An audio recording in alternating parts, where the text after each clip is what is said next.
ಬೆಂಗಳೂರಿನಂತೆ ಬೆಳಗಾವಿಯಲ್ಲೂ ಕೂಡ ಟ್ರಾಫಿಕ್ ಕಿರಿಕಿರಿ ಶುರು ಆಗ್ಬಿಟ್ಟಿದೆ. ಟ್ರಾಫಿಕ್ ಕಿರಿಕಿರಿ ತಪ್ಪಿಸೋದಕ್ಕೆ ಮೇಲ್ಸೇತುವೆ ಯೋಜನೆ ಲೋಕೋಪಯೋಗಿಯಿಂದ ಕಾಮಗಾರಿಗೆ 270 ಕೋಟಿ ಮಂಜೂರು. ಸಚಿವ ಸತೀಶ್ ಜಾರಕಿಹೊಳಿಯಿಂದ ಮೇಲ್ಸೇತುವೆ ಯೋಜನೆಯ ಗಿಫ್ಟ್.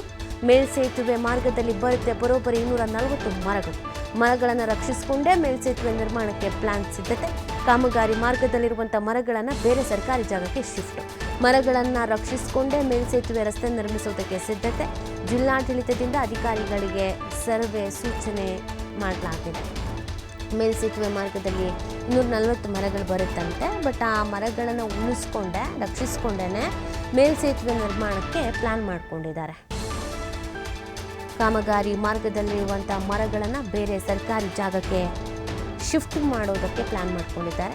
ಮರಗಳನ್ನು ರಕ್ಷಿಸಿಕೊಂಡೇ ಮೇಲ್ಸೇತುವೆ ರಸ್ತೆ ನಿರ್ಮಿಸುವುದಕ್ಕೆ ಸಿದ್ಧತೆಗಳಾಗ್ತಾ ಇರೋದು.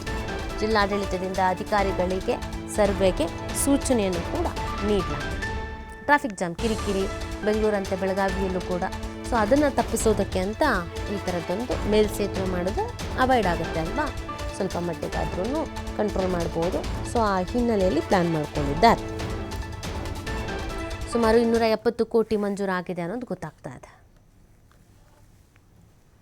270 ಕೋಟಿ ವೆಚ್ಚದಲ್ಲಿ ಒಂದು ಫ್ಲೈಓವರ್ ನಿರ್ಮಾಣ ಮಾಡಬೇಕಂತ ಏನು ಜನಪ್ರತಿನಿಧಿಗಳ ನಿರೀಕ್ಷೆ ಇತ್ತು, ಅದಕ್ಕೆ ಸಾರ್ಥಕತೆ ಸಿಕ್ಕಿದೆ. ಟೆಂಡರ್ವನ್ನು ಫ್ಲೋಟ್ ಮಾಡಲಾಗಿದೆ. ನಮ್ಮ ನ್ಯಾಷನಲ್ ಹೈವೇದಿಂದ ಒಟ್ಟು ಸಿಟಿ ಒಳಗಡೆ ಬಂದುಬಿಟ್ಟು 2-3 ಅಪ್ ಡೌನ್ ರ್ಯಾಂಪ್ ಕೊಟ್ಬಿಟ್ಟು ನಮ್ಮ ಶಂಕರಾನಂದ ಮಾರ್ಗ್ ಕ್ಲಬ್ ರೋಡ್ ತನಕ ಡಿಸೆಂಡ್ ಆಗಿ ಹರ್ಷ ಕಡೆ ಒಂದು ರೋಟ್ರಿ ಮಾಡೋ ತನಕ ಏನು ಪ್ಲ್ಯಾನ್ ಇದೆ ಅದರದ್ದು ಎಸ್ಟಿಮೇಟ್ ಅಪ್ರೂವಲ್ ಆಗಿ ಟೆಂಡರ್ ಕರೆಯಲಾಗಿದೆ. ಆಗಸ್ಟ್ ಮಿಡ್ ಒಳಗಡೆ ಈ ಟೆಂಡರ್ ಫೈನಲ್ ಆಗುತ್ತೆ. ಆಗಸ್ಟ್ ಅಂತ್ಯದ ಒಳಗಡೆ ವರ್ಕ್ ಆರ್ಡರನ್ನು ನೀಡಿ ಕೆಲಸ ಆಗಸ್ಟ್ ಎಂಡ್ ಅಥವಾ ಸೆಪ್ಟೆಂಬರ್ ಬಿಗಿನಿಂಗಲ್ಲಿ ನಾವು ತಗೋಬೇಕಂತ ಹೇಳಿ ಯೋಚನೆ ಮಾಡ್ತಾಯಿದ್ವಿ. ಎಲ್ಲ ವಿವಿಧ ಇಲಾಖೆಗಳ ಜೊತೆ ನಾವು ಚರ್ಚೆ ಮಾಡಿದ್ವಿ. ಇದರಲ್ಲಿ ಒಂದು ಮೇಜರ್ ಪಾಯಿಂಟ್ ಏನು ಬಂತಂದರೆ, ಮರಗಳಿದ್ದಾವೆ, ಇದನ್ನು ಏನು ಮಾಡಬೇಕಂತ ಪ್ರಶ್ನೆ ಬಂತು. ಸೊ ಟೋಟಲ್ 200 ಮಾಹಿತಿ ನೀಡ್ತಾರೆ ನಮ್ಮ ಪ್ರತಿನಿಧಿ ಶ್ರೀಧರ್. ಇದೀಗ ಮೇಲ್ಸೇತುವೆ ನಿರ್ಮಾಣದ ಪ್ಲಾನ್ ಆಗ್ತಾ ಇರೋದು. ಸೊ ಏನೆಲ್ಲ ಯೋಜನೆಗಳನ್ನು ಹಾಕ್ಕೊಳ್ಳಲಾಗಿದೆ ಜಿಲ್ಲಾಡಳಿತದ ಕಡೆಯಿಂದ? ನೀತಿ ಏನು ಬೆಂಗಳೂರಿನಂತೆ ಬೆಳಗಾವಿಯಲ್ಲಿ ಕೂಡ ಟ್ರಾಫಿಕ್ ಕಿರಿಕಿರಿ ಹೆಚ್ಚಾಗ್ತಾ ಇದೆ. ಹಾಗಾಗಿ ಈಗ ಬೆಳಗಾವಿಯಲ್ಲಿ ಫ್ಲೈಓವರ್ ನಿರ್ಮಾಣ ಏನು ಕಾಮಗಾರಿಗೆ ಈಗಾಗಲೇ ಮಂಜೂರಾತಿ ಸಿಕ್ಕಿದೆ. ಏನು ಜಿಲ್ಲಾ ಉಸ್ತುವಾರಿ ಸಚಿವ ಸತೀಶ್ ಜಾರಕಿಹೊಳಿ ತಮ್ಮ ಲೋಕೋಪಯೋಗಿ ಇಲಾಖೆಯಿಂದ 270 ಕೋಟಿ ರೂಪಾಯಿ ಹಣವನ್ನು ಮಂಜೂರು ಮಾಡಿರ್ತಕ್ಕಂಥದ್ದು. ಈಗಾಗಲೇ ಜಿಲ್ಲಾಧಿಕಾರಿ ಮೊಹಮ್ಮದ್ ರೋಷನ್ ನೇತೃತ್ವದಲ್ಲಿ ಈಗಾಗಲೇ ಟೆಂಡರ್ ಪ್ರಕ್ರಿಯೆ ಕೂಡ ಈಗ ಪೂರ್ಣಗೊಂಡಿರ್ತಕ್ಕಂಥದ್ದು. ಸೆಪ್ಟೆಂಬರ್ ಅಂತ್ಯ ಅಥವಾ ಅಕ್ಟೋಬರ್ ಅಲ್ಲಿ ಒಂದು ಕಾಮಗಾರಿ ಆರಂಭ ಆಗುತ್ತೆ. ಪ್ರಮುಖವಾಗಿ ಒಂದು 2 ಹಂತದಲ್ಲಿ ಆಗುವಂತ ಈ ಒಂದು ಫ್ಲೈಓವರ್ ಕಾಮಗಾರಿ ಏನಿದೆ ನೀತಿ, ಈ ಒಂದು ಸಂದರ್ಭದಲ್ಲಿ ಏನು 240 ಮರಗಳು ಈಗ ಈ ಫ್ಲೈಓವರ್ ಕಾಮಗಾರಿ ಮಧ್ಯದಲ್ಲಿ ಬರುವಂತ 240 ಮರಗಳನ್ನ ಈಗಾಗಲೇ ಗುರುತಿಸಲಾಗಿದೆ.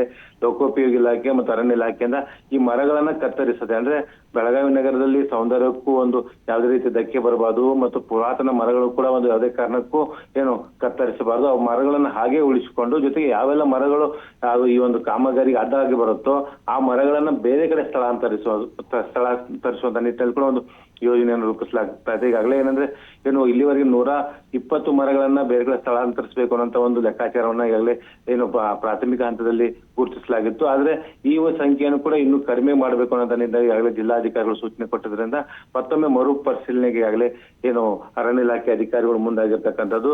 ಅಂದ್ರೆ ಬೆಳಗಾವಿ ನಗರದ ಸೌಂದರ್ಯೀಕರಣ ಉಳಿಯಬೇಕು, ಅದ್ರ ಜೊತೆಗೆ ಏನಂದ್ರೆ ಯಾವುದೇ ಕಾರಣಕ್ಕೂ ಮರಗಳನ್ನ ಕತ್ತರಿಸಬಾರದು ಅನ್ನೋ ನಿಟ್ಟಿನಲ್ಲಿ ಒಂದು ಕ್ರಮಗಳನ್ನ ಈಗಾಗಲೇ ಜಿಲ್ಲಾಡಳಿತ ತೆಗೆದುಕೊಳ್ತಾ ಇದೆ. ಇದು ಯಾಕಂದ್ರೆ ಬೆಳಗಾವಿಯಲ್ಲಿ ಚಳಿಗಾಲ ಅಧಿವೇಶನ ಆರಂಭಗೊಂಡದಿಂದ ಬೆಳಗಾವಿ ನಗರ ಸಾಕಷ್ಟು ಅಭಿವೃದ್ಧಿ ಪಥದಲ್ಲಿ ಸಾಗ್ತಾ ಇದೆ. ಹಾಗಾಗಿ ಸಾಕಷ್ಟು ಬೆಳಗಾವಿ ನಗರದ ಏನು ದಿನದಿಂದ ದಿನಕ್ಕೆ ಬೆಂಗಳೂರು ಮಾದರಿಯಲ್ಲಿ ಇಲ್ಲಿ ಏನು ಸಂಚಾರ ದಟ್ಟಣೆ ಕೂಡ ಹೆಚ್ಚಾಗ್ತಿರ್ತಕ್ಕಂಥದ್ದು. ಹಾಗಾಗಿ ಈ ಒಂದು ಫ್ಲೈಓವರ್ ಯೋಜನೆ ಬೆಳಗಾವಿ ನಗರಕ್ಕೆ ಅಗತ್ಯವಿತ್ತು. ಇದಕ್ಕಾಗಿ ಕಳೆದ 1 ದಶಕಗಳಿಂದ ಬೆಳಗಾವಿ ಜನತೆ ಒಂದು ಸಾಕಷ್ಟು ಒಂದು ಹೋರಾಟವನ್ನು ಕೂಡ ಮಾಡ್ತಾ ಇದ್ರು.